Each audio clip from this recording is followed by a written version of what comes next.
હેતનું હળવું પગથિયું, એક નિર્મળ ત્યાગની કહાની.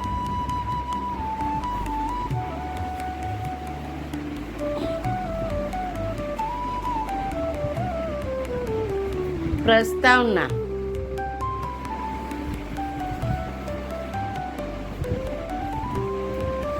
કેટલાક પ્રેમ શબ્દો વગર વ્યક્ત થાય છે, કેટલીક વફાદાર ભૂમિકા છે જે જીવનભર માટે અદ્રશ્ય રહી જાય છે.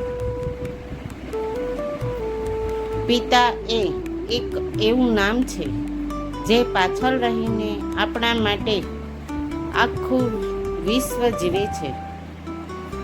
આજે એક એવી વાર્તા જે તમને તમારા પિતાની યાદ અપાવશે.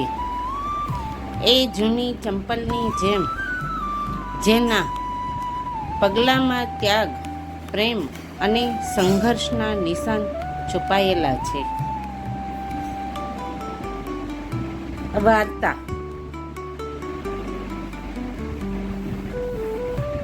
હર્ષ એક નાના શહેરમાં રહેતો, સામાન્ય ઘરમાં રહેતો, પરંતુ સપનાઓ મોટા હતા. પિતાએ એક નાની ચાની દુકાન ચલાવીને પરિવાર ચલાવતા. દિવસભર ધૂપમાં ચમકતી લારીઓની વચ્ચે ઊભા રહીને પિતાએ પરિસ્થિતિ સામે સંઘર્ષ કર્યો.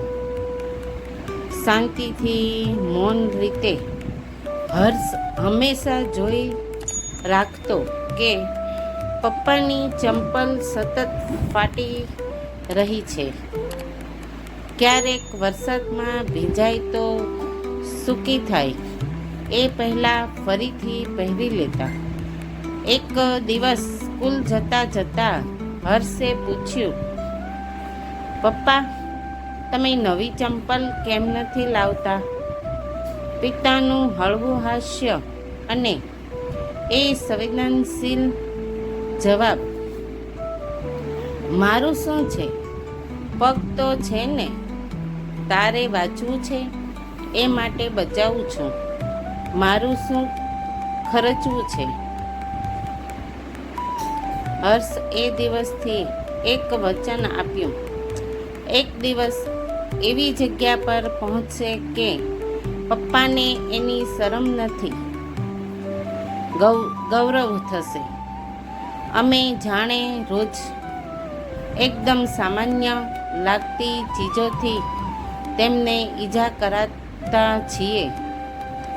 નવી જૂની ખરીદીને આવતા મિત્રો સામે હર્ષ શરમ અનુભવે, પણ ઘરે આવીને પિતાની અનોખી ચમક જોઈને બધું ભૂલી જાય. વર્ષો પસાર થાય છે.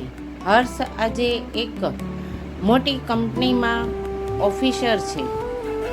પહેલી પગાર લઈ ઘરે આવે છે. પિતાને એ જૂની ચંપલમાં જોઈને આંખો ભીની થઈ જાય છે. એ દિવસે હર્ષ પિતાને બેસાડીને આંખોમાં જોઈને એક નાની બેગ આપે છે. પપ્પા, આ તમારા માટે છે. પિતાએ બેગ ખોલી અંદર નળી ચંપલની નવી જોડી હતી, ચમકતી, મજબૂત અને પ્રેમભરી. પિતા દ્રવી પડે છે.